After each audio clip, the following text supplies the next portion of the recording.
रुला देने वाली एक सच्ची प्रेम कहानी। पहला प्यार। सच्चा प्यार कभी भी और कहीं भी हो सकता है। प्यार एक एहसास है जो बिना कहे भी बहुत कुछ कह जाता है। जब किसी को प्यार होता है तो वह यह नहीं सोचता कि इसका अंत क्या होगा। ऐसा इसलिए होता है क्योंकि वह इंसान किसी के प्यार में इतना खो जाता है कि बस उसे प्यार के अलावा कुछ दिखाई नहीं देता। बस वो हमेशा उस व्यक्ति के बारे में ही दिन रात सोचता रहता है।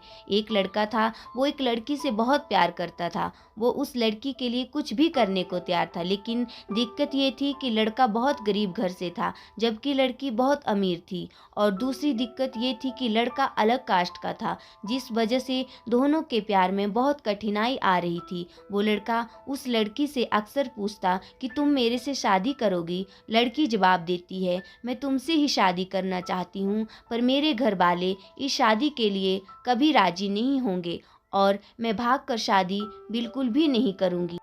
ये समाज बहुत बुरा है, हमें जीने नहीं देगा और रोज़-रोज़ हमें नए-नए ताने देगा जो कि हमसे सहन नहीं होगा। तब लड़का कहता है, ठीक है, जब मैं अपने पैरों पे खड़ा हूँगा तो तुम्हारे पापा से तुम्हारा हाथ माँगूँगा। लड़की हँसते हुए कहती है, शादी में क्या रखा है? क्या शादी के बाद तुम्हारे लिए मेरे दिल में प्यार कम हो जाएगा? ये सुनकर लड़का सोच में पड़ जाता है। फिर हँसते हुए कहता है, क्या तुम शादी बाद मुझे भूल जाओगी? इस पर लड़की कहती है, ऐसा कभी नहीं होगा। मेरी सांसें रुक सकती हैं, लेकिन तुम्हारे लिए मेरा प्यार कभी कम नहीं होगा। फिर धीरे धीरे वक्त बीतता गया और लड़की के घर वाले उसके लिए लड़का देखने लगे। जब लड़के को ये बात पता चली तो वो पागल सा हो गया। वह जिससे बहुत प्यार करता था उस लड़की के लिए अपने दिल में नफरत भर ली। वह लड़का जानबूझकर उसे इग्नोर करता था, जिससे वह लड़की उससे नफरत करने लगी। और ठीक वैसा ही हुआ जैसा वो चाहता था। उस लड़के ने उसे इग्नोर करना शुरू कर दिया। उस लड़की के दिल में नफरत भर गई और लड़की उससे नफरत करने लगी। उसकी शादी जब किसी और से हो गई, उस लड़की की शादी किसी और से तय कर दी गई और वह अंदर ही अंदर बहुत दुखी था। जिस दिन उस लड़की की शादी थी, उसी दिन उस लड़के ने उसकी छोटी बहन को कॉल किया और कहा, मैं जो भी कहूँगा तुम उसको फ़ोन में रिकॉर्ड कर लेना और जब तुम्हारी बड़ी बहन आए तो उसे ये रिकॉर्डिंग सुना देना।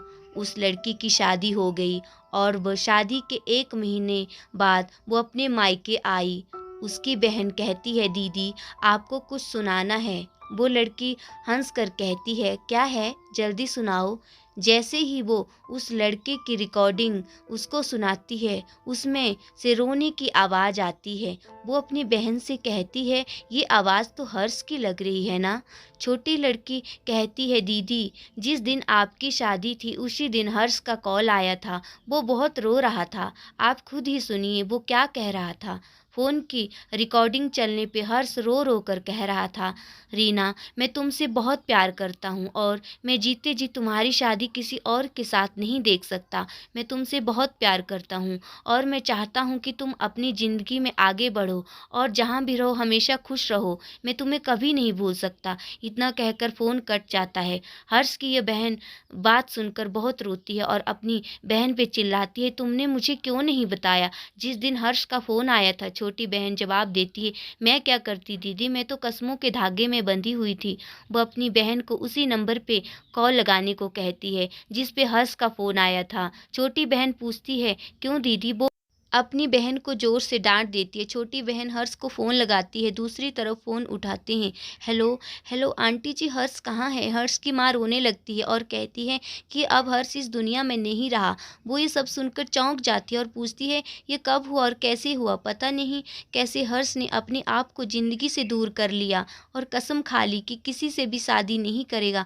छोटी बहन, आंटी कब की बात है? हर्ष की माँ ने कहा, ये 15 मार्च की बात है बेटा। ये सब सुनकर वो लड़की फ़ोन काट देती है। वो सारी बात अपनी बड़ी बहन को बता देती है और कहती है, मैंने हर्ष की बातों पे भरोसा क्यों नहीं किया? मेरा हर्ष आज मेरे से दूर नहीं होता। अगर मैं उसकी बातों पे भरोसा कर लेती तो आज वो ज़िंदा होता।